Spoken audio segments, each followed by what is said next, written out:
the Boston Celtics traded Jaylen Brown to the Philadelphia 76ers, and they got picks and Paul George backs. And Celtics fans are trying to figure out what is the next step in the plan for the Boston Celtics. Well, Bill Simmons may have just let us know that in regards to this only part one of the plan, and Boston's actual end game is to move closer to Trey Murphy III, and that's where the conversation gets a little bit interesting, because if Paul George and picks are not the final version of the plan, will Boston Celtics fans end up feeling a little bit better about this trade? We're going to talk a little bit about that and how the Boston Celtics shut down every call that they got on Jayson Tatum, as well as we're hearing things that the Lakers could be bringing back Rui Hachimura or targeting Jonathan Kuminga. We're talking about all that plus more right after this. Welcome to the number one place for your daily basketball news and analysis, NBA Central. What's going on, Bull?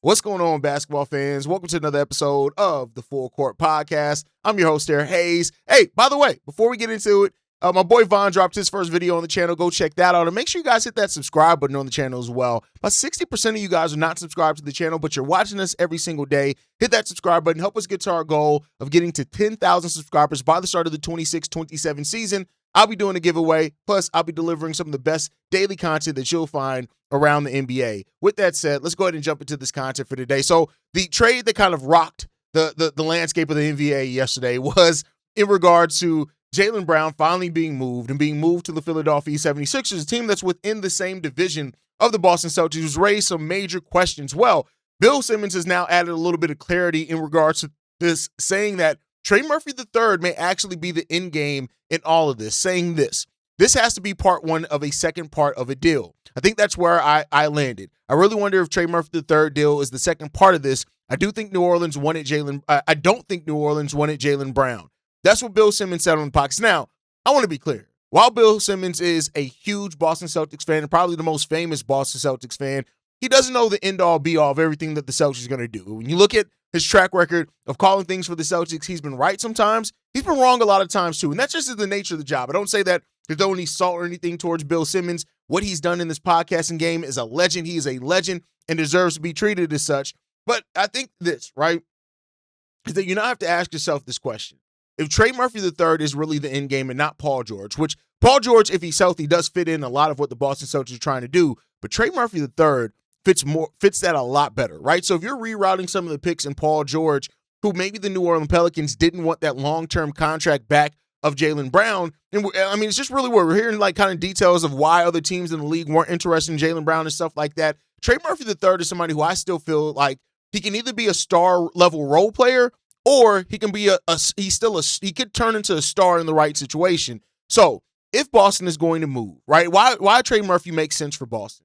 If Boston is going to move Paul George and picks in another trade, it would explain a lot of the logic in what they got for Jaylen Brown. And not saying that Trey Murphy for Jaylen Brown is a one-for-one, anything like that, but Trey Murphy III will give this Boston Celtics a younger wing with size, shooting, and long-term upside with a lesser contract than Jaylen Brown, and I do think he fits into their defensive mode there as well. He fits in better as a low-usage floor spacer around Jayson Tatum than another high-usage star that Paul George is. And if the Celtics are trying to reshape their roster with more flexibility instead of paying Jaylen Brown long-term money again, that's what makes sense. And if it is to be believed that New Orleans did not want Jaylen Brown back, Boston may have found what the picks that they needed to get him while giving a player in Paul George that doesn't nearly have the same amount of length on the salary that Jaylen Brown would have. So then that way the New Orleans Pelicans have more clarity to what's going to happen there. And so that may be the case here. Again, it's a bunch of what ifs, right? I don't want to act as if it's for sure. Of course, Paul George has 2 years left remaining on his contract, the last year of that being a player option. So you have that part of it. And maybe that's that. Now, the part of this is that you have to look at, this is just speculation. There's no firm reporting on that right now. This is just Bill Simmons speculating about his team. He gave a theory, not intel. And sometimes, especially with the aggregation that goes around with, on the internet, especially on Twitter and stuff like that, some people can get confused what's intel versus what's speculation, even it being from somebody that is a prominent, kind of person in the sports media landscape. New Orleans may not move Trey Murphy at all this offseason. We've heard some rumblings in regards to that. We've heard what their asking price is, and technically what Boston got back as far as picks in that trade fit the reported asking price. So we'll see. Like, of course, Boston could be looking for a second move, and I would say they'd be smart to do it, right?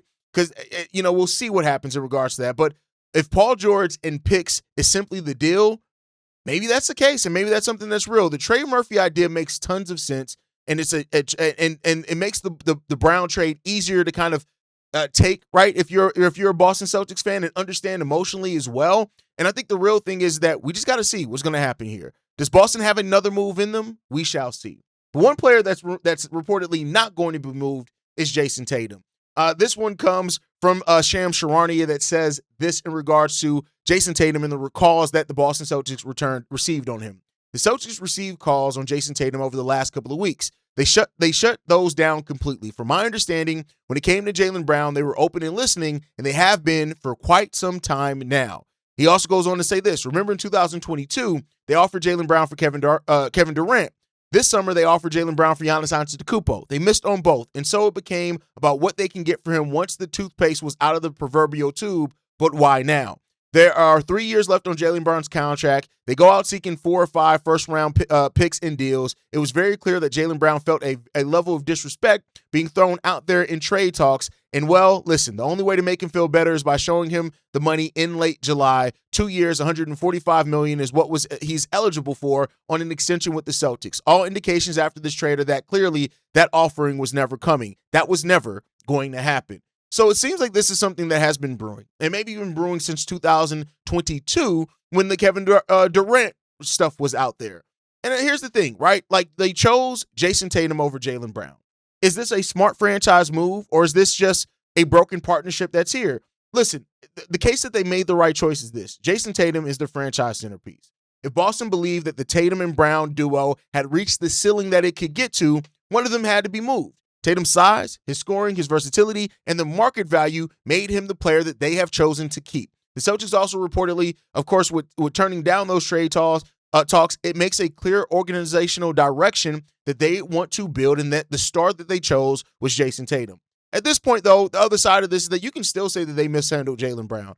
Jaylen Brown is still in the prime of his career, a finals MVP, a player that just helped lead your team when Jayson Tatum was out with injury. And if you felt disrespected by the trade rumors, that's an organization issue. That is what is the byproduct of what you've decided to do and the deals that you missed out on. Trading a 29-year-old star under duress, it doesn't feel like a win. It doesn't feel like a clean win. Now, could they turn it into more of one with what they do with other things? Sure. But, at the end of the day, I'll say this. If Jaylen Brown ends up turning into the player, and what we've already seen flashes of in Philly, Boston is going to absolutely be crushed, and they deserve to be as well. Keeping Tatum is definitely understandable. The problem is how Boston got to this point with Jaylen Brown, and that's the part that they're going to have to decide on and live with one way or another, right?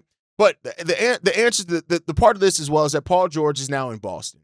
And the part that they're going to have to figure out is he a real solution, or is he just a temporary patch? It sounds like, if you're listening to Bill Simmons, he's just a temporary patch, and that's what it is. That's the reality of it, right?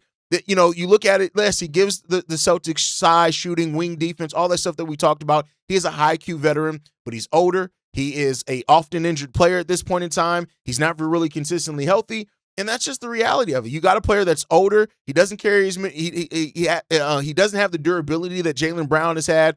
And with Jaylen Brown and the way he plays with downhill pressure, athleticism, long-term value, and the contract you still had him locked into, it doesn't seem like this is a move that you had to make right now. No doubt, Paul George is still good when he's on the basketball court, but Boston needs him to be more than just good if ultimately he's going to be part of a bigger plan here in Boston, and I guess we'll see. But the overarching thing here is that they got not pennies on the dollar. I don't think that's a fair thing.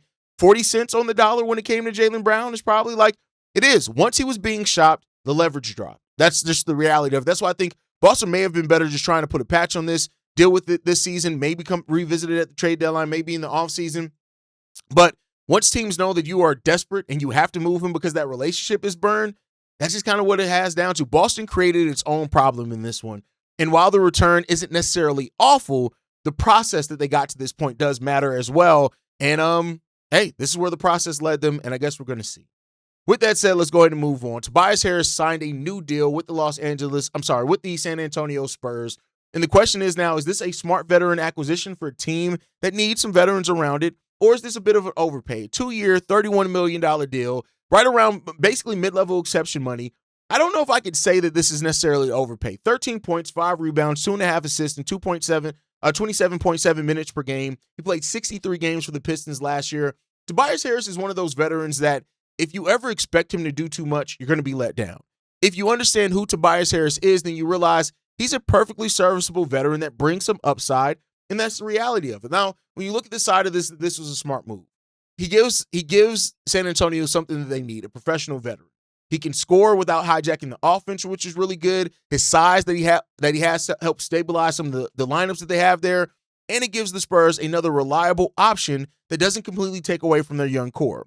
2 years, $31 million is not a huge franchise-altering commitment either. Tobias Harris is a solid player. He's not a major ceiling raiser, and I do think using the non-taxpayer limit level exception, it does hard cap the San Antonio Spurs at the first apron. But I don't really think that that's a problem for this year, right? They need high-level creation. They need defense. They're not really getting that with Tobias Harris either. And I do think he seems more like a safe move than an aggressive one. And for a team that was just in the NBA Finals, maybe that is enough for them, right? He's a clean fit, but the question is clean fit enough for where San Antonio wants to go, and they want to go to being a champion. And I guess we'll see. I don't hate the Tobias Harris deal. I think it's perfectly serviceable, and we'll see what comes out of that one. But then we got two reports on the Lakers. The Rui Hachimura situation is an interesting one, and it's one that raises some questions, and it gets a kind of a more complicated response in regards to it. Dave McMenamin said this in regards to Hachimura. That Hachimura remains unsigned caused several league sources to wonder whether the Lakers are planning some sort of trade or using the stretch provision on perhaps Jared Vanderbilt or DeAndre Ayton to be able to offer Hachimura more. So that's an interesting thing here, right? Like, we know that DeAndre Ayton picked up his option.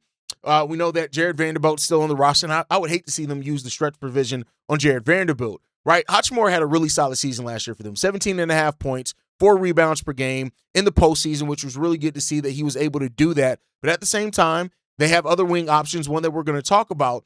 But I'll say this, like the Lakers, if they are looking to use a stretch provision on Ayton to create more space to get him, cool. He already knows the system in lay. He gives him size. He gives him scoring. He gets him shooting at the wing as well. And I would like what the moves that they did over the last couple of days. I know people have been making the snow time memes and everything. I think that the postseason production makes him valuable, and it makes him somebody. It makes that whole kind of moves that they made in the last couple of days make more sense. And sometimes continuity matters after so much roster movement. You want that continuity where it can. But the Lakers could absolutely be pivoting. You got Mamu there who can replace some of Rui Hachimura's size and shooting as well. The Lakers need to trade and stretch to create more room, which they may not just be willing to do, right? If they're considering Jonathan Kuminga as well, they may want a more athletic upside, which fits next to Luka Doncic as well. Rui does feel like the obvious fit, mainly because we saw him play. We saw him play with Luka. We've seen him play with Austin Reeves, and it makes sense there. But then you get into the next rumor, and that's that Jonathan Kuminga is a player that the Lakers are interested in as well. Now, do I believe this? Yeah, I believe that they have some interest. It doesn't mean that that's absolutely where they're going to go. This came from Dan Wilkie of The Athletic. He says this: Los Angeles Lakers have interest in signing Jonathan Kuminga in free agency. Kuminga is a free agent after the Atlanta Hawks declined his $24.3 million option. Kuminga signed a 2-year, $48.5 million deal with Golden State Warriors last September after a prolonged restricted free agency. Now, Kuminga would be more of an upside swing.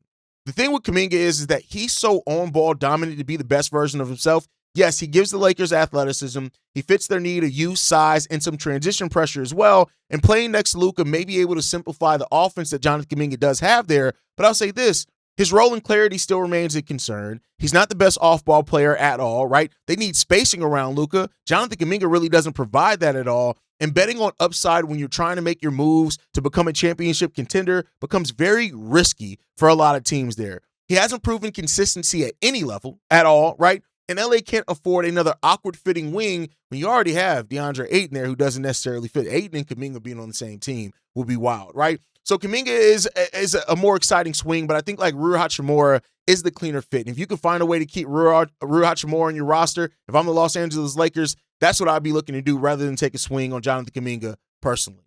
But I guess we'll see what's going to happen to that, man. I appreciate you guys so much for tuning in. Make sure you guys hit that like button, subscribe to the channel as well, hit that notification bell so you never miss an episode or an upload. Use that comment section down below to let me know how you feel on all the topics down below. I'd love to hear you guys' thoughts and feelings on everything that we discussed here today. You can follow us at the Full Court YT or the Full Court Podcast YT on every social media platform. Send us any feedback, questions, comments, concerns. the NBA show at gmail.com. And then lastly, if you want to leave a text message and our voicemail for the mailbag, the number to do so, 773-270-2799. We are the number one spot for everything NBA and basketball related. And I'll catch you guys the next time I feel like making a video. Probably tomorrow. Peace, y'all. Been a presentation of the Breaks Media.